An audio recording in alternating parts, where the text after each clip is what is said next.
This is my England versus Slovakia round of 16 Euro 2024 preview, and Gareth Southgate and England fans all over the world have hit the jackpot.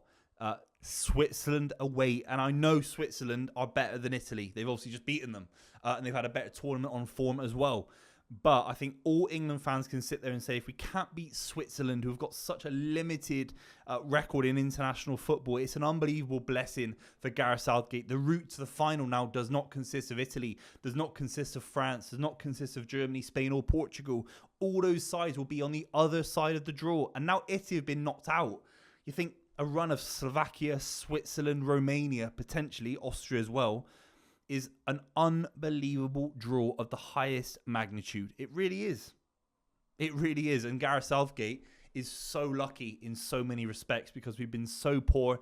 And this Slovakia game comes at the point where there's a few moments where I think Gareth Southgate can change things. And in the end of the video, I'm going to talk about what I'd like to see as a change in the 11 and obviously what Gareth Southgate will do as well. But Slovakia are going to be very, very consistent to the likes of Iceland in the pre-tournament friendlies, the likes of Serbia and Slovenia as well. They're going to have a low block. The likes of Skriniar, fantastic centre-back.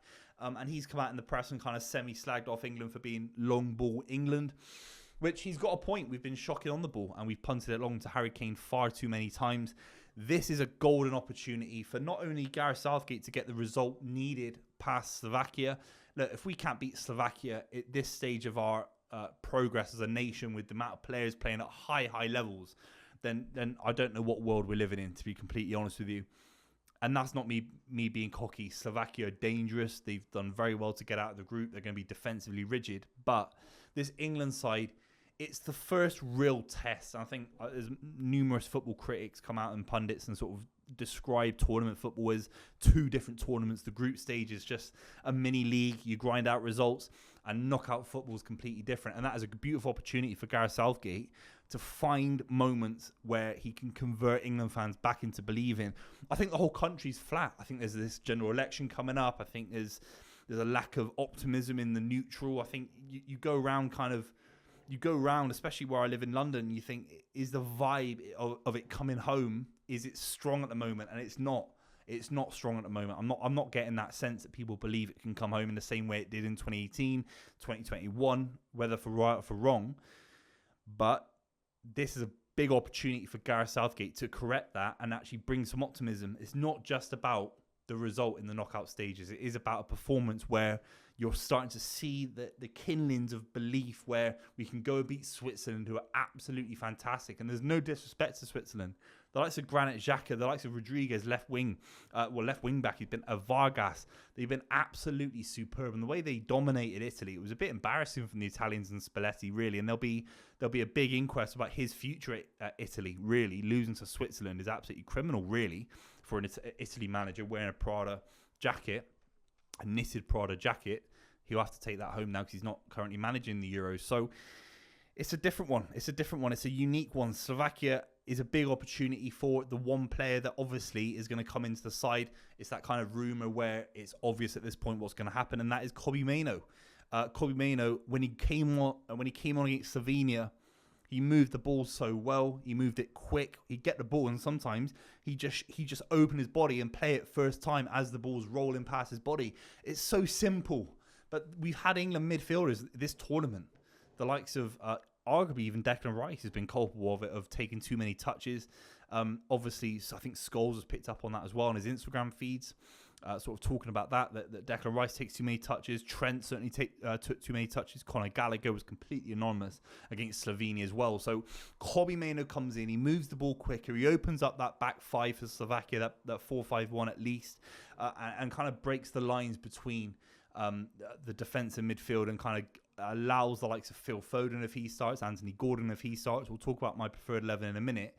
And hopefully Kobbie Mainoo has got a big role of, if he can't move the ball quickly, if he can't pass the ball quickly between the lines, which it will be hard at tournament football to find that right pass, then can he carry the ball quickly? I don't think Declan Rice has done that very well. He is playing against a lot of low blocks in that group. Don't get me wrong, it was a terrible group.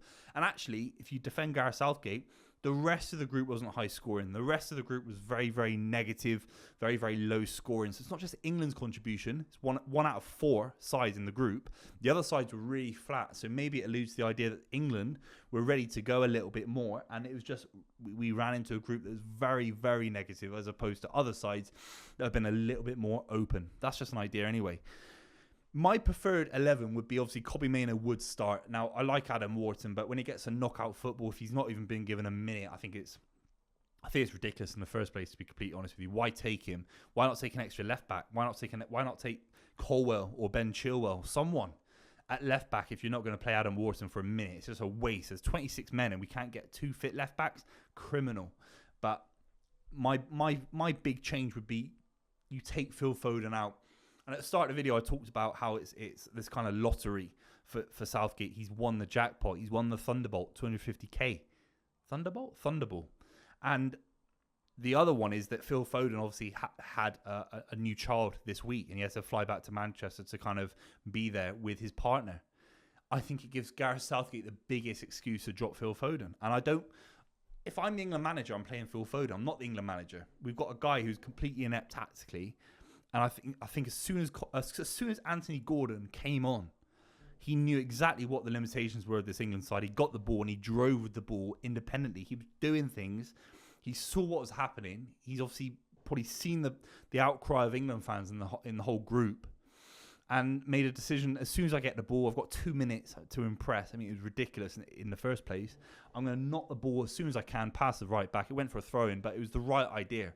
And he had another opportunity where he plays it into Kobbie Mainoo. Kobbie Mainoo plays it into, was it Harry Kane or Saka? Can't remember. Cole Palmer, sorry, who had it on the first time on his left foot.